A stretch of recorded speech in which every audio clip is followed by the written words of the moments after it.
Welcome, and welcome to day six of the challenge. Day six of the challenge. I've not had enough sleep, so bear with my puffy eyes, but let's go still, right? We gotta go. This 31 days is it's a marathon, and it's something that is very essential. Very essential. Don't mind the globe. I mean, someone gifted us this, so I decided no, this thing must feature with me in the studio. So any part of the world where you are, we got you. Any part of the world where some man that you know and you would like to bless is, we got them. Please send to them. Send to them, and I believe that you'll be happy you did. They will be grateful to you that you did. Now, in this case, this speaking to everybody generally, both ladies, young and old, parents, mentors. If this touches any particular aspect of a man, now if it touches any particular aspect, you feel that the man in your life, either your husband, your son, your protege, need to hear, please send it to them.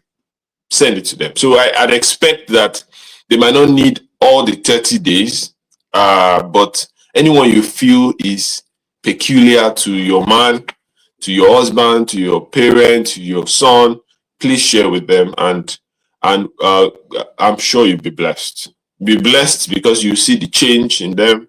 You'll be blessed because you have affected a life, a lineage by far, a generation. So, and for the entire 30 days, the entire 30 days is very important for any young man. And by young man, I mean anybody, any boy in the teenage years, or just clicking or touching the age 20, the early 20s.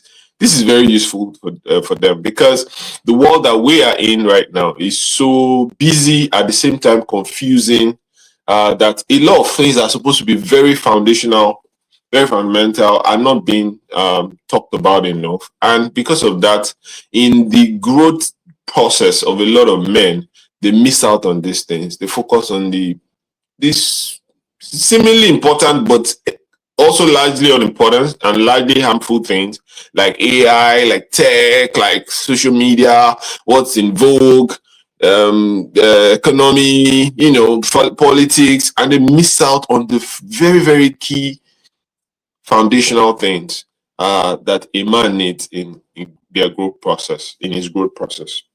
So thank you to all those that have shared. Thank you to all those who have sent those messages, appreciating one thing or the other they've heard. Those who have cheered us on, even though we know they know these things before. And those who are arising, especially those are the ones you are my ultimate MVP. You have listened to any of the days of this 30-day challenge, 30 days Men Arise challenge, and you have started making useful changes to your life. You have made a decision, one decision or more, to arise in some respect in your life. You are our total MVP. We celebrate you, we're happy for you, and we wish that it gets better and better, and you start producing outstanding results in your life.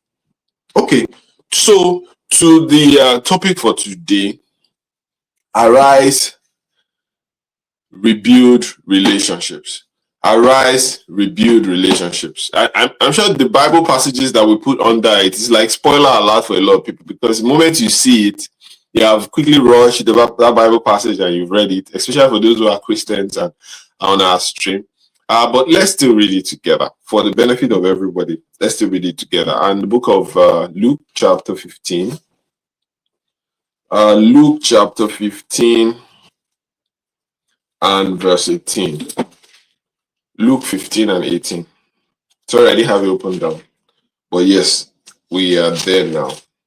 Luke 15:18 says, so this is the story of a young man who has been given his inheritance. He's been given a huge sum of money, by his father, and he had progressed to go and enjoy himself. He just wants to enjoy his life. He just wants to have fun. He wants to have freedom. My sons and I talk about that sometimes. Like, just want to be free. I say, yeah, there was a time in my life that I just want to be free from my parents. They were disturbing me too much. I just want to be free from being sent on errands. I just want to be on my own, be in my space. And I got it when I was in Unilag. I got it. And that's when you now know that freedom is a fearful thing. So this was a young man that wanted to enjoy himself. The young man in this text, he got everything he needed for his entire life, and he decided, hey, I can use all these things and start enjoying them now. He didn't understand the concept of some things that we're going to be touching today. So he went on the spending spree, and he enjoyed himself. He actually enjoyed himself. I feel that the Bible did not talk about how he enjoyed himself enough. This young man rocked. This young man had fun. As in, he rocked life. If you talk about rocking life, this was this man. He rocked life. And eventually, because there's always a direction, there's only one destination that being on a spending spree heads. He landed at that destination, and that was the destination where he now realized that he has wasted resources. He has wasted his time, he has wasted his life, and then now he was more or less now destitute. Now, it is one of the laws of life. If you have something, you do not appreciate it, you do not preserve it, you do not reproduce it, it will finish. I can assure you, it will finish. See that good advice that you are getting. If you waste it, it will finish. That fatherhood that you have, someone is fathering you, someone is guiding you. If you waste it, it will finish. That money you have, if you waste it, it will finish. That accountability of some sort that you have, maybe with your wife or with your friends, if they keep telling you and you keep ignoring it and you keep going back on it, it will finish. It's a normal rule in life. Things finish. When they are not appreciated, when they are not preserved, when they are not reproduced, they finish. So I want us to first establish that from the story of this young man. Now, this young man went on that spending spree and then finished everything. But of course, he has moved very far away from home. He didn't have any support system. And because he didn't have support system, he started looking for what else to do, to sustain his life. And then he found himself, working for a man that took him to Piggery. The man was a great farmer in Piggery, and this man is doing business. This person is not in any relationship with you. This person is doing business, making money. So they ask, how can you help me? You can't really help me. And you say, no problem. You know what? Let me feed your pigs, and no problem. I'll be fine. And they know you want to steal some pig feeds, and they're good. Like, if it's pig feed you want to feed, and I will still get return value from it. No problem. Go ahead. They don't care about you. They don't care about you. Several men today have found themselves in areas, in spaces where they are with people who do not care about them, where they are in companies, working jobs, where they don't care. They don't care about you. 1,000,001 men have passed through that job. They've been wasted and they've gone. I mean, I've had the privilege to deal with a lot of people in their, ending years or ending decades, 70s, 80s, 90s, of recent. And I found out that the things that you do now, you don't know how much it adds up in the future. So there's a kind of job that you are doing right now that in the future it will show up in your liver. There's some you are doing now to show up in your lungs. There's some that you are doing now to show up in your skin. I mean, they all just, maybe you're dealing with chemicals or you're dealing with smell, you're dealing with a lot of cold, you're dealing with a lot of blood. I don't want to go into specifics, right? Some you're dealing with a lot of computers, you're in the server room and everything seems fine, some is so fast paced, and you're comfortable. You have found yourself in a place where nobody gives a hoot. Nobody gives a hoot how what you do affects you now or in the future. All they want is get the job done. Get the job done and let's move on. They are not in any relationship with you. No romantic relationship here. You know. So he found himself in this space talking about this young man, and he bore it, he tried to push and say, no, I could get this done. And he got to the realization that if I'm not careful, I'm going to die here. I used to have a relationship. I used to have a father. I used to have an accountability partner. I used to have mentoring. I used to have guide. I used to have some people who call my attention to danger. I used to have someone who is repeating things to me, so that my mind can be renewed about those things and I can get them done. I used to have someone who monitors me. I used to have like a group where we can all win together. It came to that realization and it made a very hard decision. We're going to be talking about that decision. So let me read the text. The book of Luke chapter 15 and verse 18. I'll go back a little and I'll go forward a little. So I'll read 17, 18, and 19. That good? Good. Let's go. And when he came to himself, some men will come to themselves today. Send this to your husband, send this to your sons, send this to people, men that you know. That guy has been checking you, send it to him. Some men will come to themselves today. That's like coming to realization. That's like hearing bang in your brain, like, what? I could do this. He came to himself, verse 17, and he said, and by the way, I'm reading King James Version. I mean, I've said this, right? I love other versions, but I read King James Version, then from there we can move back and forth, right?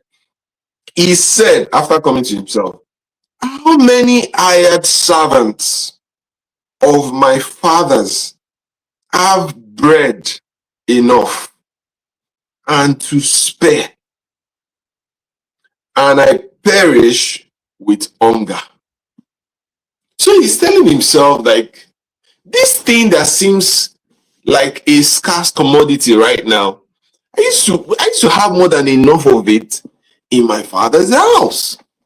And my father has servants, has workers, and those workers, they have more than enough of this bread. They have more than enough of it. That's what he's telling himself. Like, they have so much. So how come I'm here and I'm about to die of hunger?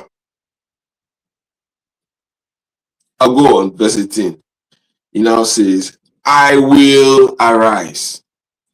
The reason why you need to come to yourself, you need to allow it to dawn on you, is this arise is not someone that will tell you. It is you that will tell yourself that I'm going to arise. I'm going to arise and I will take action on this. I'm going to arise. He says, I will arise, verse 18. I will arise. And please, let's drop this so that we can really see this more. It says that for those who are just joining, just go to that text. Verse 18 says, I will arise and go to my father and will say unto him,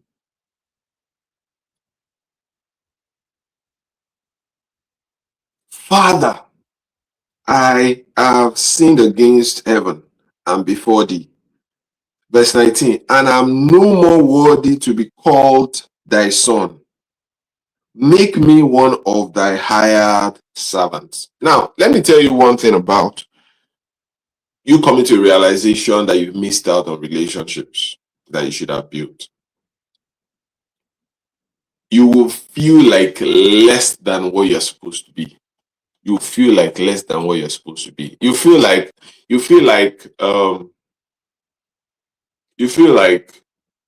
I can't really get up to the privileges that I used to have at that time again. but it's a mirage. Why? Because if indeed those relationships are relationships that God has sent to you, that person is just waiting for you to come with genuineness and you'll be accepted. Come with genuineness and you'll be accepted. Come with genuineness and you'll be accepted. And you will probably even get much more than you used to have before in some ways or in a lot of ways. But a decision has to come from you to arise and go back to rebuild those relationships. To rebuild those relationships. So this is what happened to this young man. And if you read down that chapter 15 of the book of Luke, you'll find out that by the time he got back to his house, it was so dramatic that by the time he got back, his father was sitting down outside, looking out for him. Meaning that for the number of days, weeks, months, or years that he has been away, every day, the father will come out and be like, I wish that this boy would return. I wish that this boy will return, because the father is wiser than you. The father knows that this thing you feel is the life of your head, you're enjoying your life, is going to finish. And when it finishes, you gotta come back. You have to come back. When it finishes, you need to come back. You need to come back. So he's consistently waiting. That opportunity is consistently hoping that you come to a realization and you will make a right turn, usually a turn back. Just waiting. Just waiting. So everything is on you. It's not on the person. It's not on that relationship. In fact, it might not even be that person God will send you back to, but now you understand the space of any type of the relationship. And let me quickly mention some part of the relationships before our time is fast spent. One part of the relationship is fathering. And this cuts across, even for ladies, this cuts across. Who is your father? Who be your papa? Fathering. Who is fathering you? Who trained you? Who brought you up? Who spoke over you? Who is your father? I was just with my spiritual father some days ago. There was an information that I was supposed to have given him, but he's been really busy and all that, and I've just been praying for him, praying for Mama also. That's Pastor Dr. Kingsley and Pastor Mildred Okunko. And I was gisting with him, and he was like, you should have told me. I was even in your area recently. I would have chatted you up and you pop in and stuff like that. I'm like, and so I explained to him why. But after that conversation, it dawned on me that you can't overemphasize the importance of fathering. It's just one thing they will say. I've had encounters with people like that. People who put me in the position of fathers and chat me up, and they are doing very well, they're doing this and that, and they talk about it. And I just see one thing that they are not seeing. And sometimes that one thing can be very close to the most important thing they should be looking at, if not the most important thing. I just mentioned that, what about this? I'm not paying attention to this. And they click. And it works. Because these people have gone ahead of you. You cannot joke. You can't joke with the years of experience they've had. They've made mistakes. They've learned some things in 10 years that you can have at the tip of your finger in 10 minutes, in 10 days, in 10 months. Let me not overemphasize, because some of them, when they tell you some of these things, you will argue with them. I still argue with my mentor. God bless my career mentor, Mike Honora, Dr. Mike Honora, by far, because he's also PhD in many ways. It tells me something sometimes, and I can't capture it. My mind can't capture it, because I'm thinking about a lot of noise, and it's like, John, no, this, focus on this. I'm sure he's still dragging with me on some things too. He's still trying to knock them into my head. It's not entering, but it's will enter, because I won't give up, because I know that this space of talking about fathering, about fatherhood, Who is that father in your house, in your life? It can be your biological father. For a good number, it might not be only your biological father. It could be your spiritual father. It could be some sort of community representation of father to you. Who is that person? Have you gotten tired of that person? You've gotten to the point where you tell yourself, I need my space. I want to enjoy my life. I just want to be free. I just want to be free. Freedom can mess you up. Freedom is a fearful thing when you have nobody speaking over your life. So I need men to arise today and think, who is my father? Am I in touch? Am I in contact? Am I in touch? Am I in contact? Who is my father? Who is my father? If your biological father is the one, go back to them.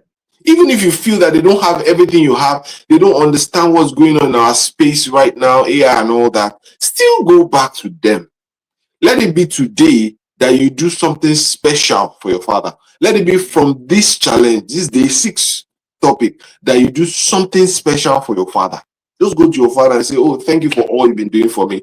I appreciate you so much. I love you. I'm proud of you. You don't have to be proud of them like Jeff Bezos before you tell them you're proud of them. It can just be for one thing. It can just be a particular aspect that you're proud of them. Tell them you're proud of them. Tell them you're proud of them. If I'm not proud of my father for any reason, my biological father, I'm proud of him for the fact that he could be gentle enough to make sure that the relationship between him and my mom worked. He could be disciplined enough to make sure that as much as men as out of the house, as many times that he was out of the house because he had to be in workstation, I didn't hear any issue of infidelity, even though there might have been. But that's a story for another day. But I didn't hear of it. I'm proud of him for that, if not for any reason. There are many 101 reasons why I could drag my dad. Because my dad is an expert. That taught me he's an expert at dozing. My dad can doze during devotion. But daddy, sorry if you are watching this, so sorry. He's an expert at it, and he improved over the years, right? Right. Well, the moment we started growing up and started basing, it improved. But what am I trying to bring out is there is one thing you can be proud of them for. There is one thing you can appreciate them for. A lot of you, your spiritual father, some people have made you feel that your spiritual father are not good with people. They are too harsh. And some, they even say your spiritual fathers are promiscuous, blah, blah, blah. And you've turned fatherless. You've made yourself fatherless just because of that one thing. I need you to come to yourself today and go back to that father figure for that one reason that should make it count. Look for that one reason and go back to them for that. Send them something, appreciate them for something. Let blessing from their inside come over you today. And for those that see me as a father figure also, send something. I will appreciate it. Say, don't say, hey, I'm into dollars now and I won't appreciate it. I will appreciate it. I will appreciate it. If it's CDs you send, I will appreciate it. If it's Naira you send, I will appreciate it. Whatever currency, any part of Africa, any part of Asia, if you send it, I will appreciate it. Even if you send me dirham, I will appreciate it. Even though it's not as fantastic as USD or Canadian dollars, I will appreciate it. Send it and let there be blessing from their inside to you. Please do not miss this. This is very important. Go back. Let it dawn on you that you have missed out on some key things that you can draw from fathering relationship, and go back to your father and appreciate them and honor them and tell them you are proud of them for at least one reason. At least you can find one reason. Spiritual father, same thing. Go back, show appreciation. These people have poured in your life for years. Go back. Don't become father. It's time for us to stop having fatherless fathers all over the place. A fatherless father cannot raise a fathered son. He can't. You can't give what you don't have. You can't give what you don't. You can reproduce something little, but you can't give what you don't have. You can't plant a no seed. No matter how tiny the seed seems, it needs to be something for you to plant. Go back. Another thing is mentoring. Go back to that mentor. Go back to that mentor. You need mentors. You need wings on which you can fly. You need people that can carry you on their shoulders so that you can see far. Otherwise, if you are waiting until you get tall, it takes time to grow up. Somebody needs to put you on a pedestal. Somebody needs to put you on the structure they've created. Somebody needs to put you on the platform that you've created. And my wife and I were talking about one of our top mentors, Coach Kunle and Wendy Ologe of recent. And we're saying, we need to tell them that we need to learn this from them. We need to learn that from them. We're just bouncing off. And we can't miss a relationship with these people. See, I'm not telling you what I have not practiced in my life. Some of these people's names that I'm mentioning, I am deliberate. My wife and I are deliberate to make sure that that we are consistent in how we're appreciating them. We are consistent. There's something that must leave my account or our account, because we run a joint accountability account, that leaves our account every month to our parents. You can't miss them. You can't miss them. Our biological parents. You can't miss them. You think I'm going to slack on my spiritual parents? No. It's the same. It's the same. It's very similar. I can't miss them out. Every time, every now and then. I was disturbing my mentor recently, my career mentor. I'm like, no, I need to send you something. Of course, he's a big boy. I'm sorry, sir, for calling you a boy. No, don't drag me. But he's blessed. He's the one that has not telling me that John, you can't give me this and all that. Very, very pleasant young man. Go back to this thing. Go back to mentoring. Then the one that I now think I should really touch, that doesn't seem like that's what this text is talking about, is go back to accountability. Now, this accountability can be in your mentor. It can be in your father. But for a lot of men, this accountability is in your wives. That is the structure that God has blessed you with to let you see yourself. This person is different from you. So this person is outside you, but still inside the same house with you. Helps you to see who you really are and let you see what you need to add to yourself to improve on yourself, to be a better you. But because this person has not been trained to deliver it, the way to be delivered on a sermon, the way to be delivered on a sermon, the way to be delivered in your church or delivered by your parents, you are missing out. You are missing out because the message is being served in an unpalatable manner, so you have rejected it. Some of you have gone into a war relationship with your wives. Your wife had pointed out some things you shouldn't do. You have done those businesses, you've lost money, you've done it again, times and again. And because of that, now she's fed up and she's not doing it again. And you are surprised she's not doing it again. You need to come to yourself and go back to that relationship. Apologize with something, no matter how little gift it is. Apologize so that you can begin to draw back from these relationships. It is 30 minutes and we have to stop.